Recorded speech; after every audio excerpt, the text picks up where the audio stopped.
Saudi அரேபியாவில் நிலவி வரும் கடும் வெப்ப அலையால் ஹஜ் புனித பயணம் மேற்கொண்ட 550 பேர் உயிரிழந்துள்ளதாக அந்நாட்டு நிர்வாகம் தெரிவித்துள்ளது.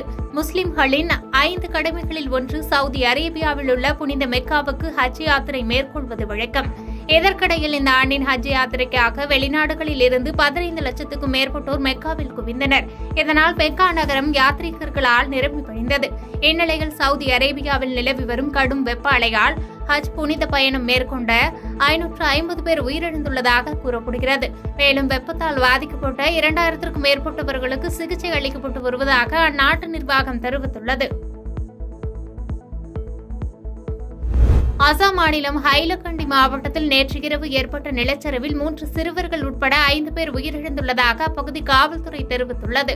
அசாமில் கடந்த 4 நாட்களாக பெய்து வரும் தொடர் மழையால் வெள்ளப்பெருக்கு ஏற்பட்டுள்ளது. அசாமில் வெள்ள நிலைமை இன்னும் மோசமாக உள்ளதாக அம்மாநில பேரிடர் மேலாண்மை எச்சரிக்கை விடுத்துள்ளது.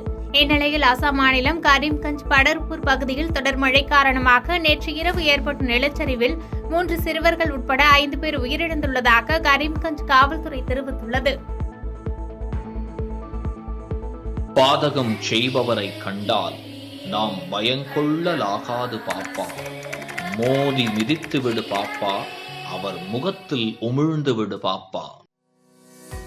அண்மை செய்திகளை உடனுக்குடன் தெரிந்து கொள்ள இணைந்திருங்கள் இயம்நாடு தொலைக்காட்சியுடன்.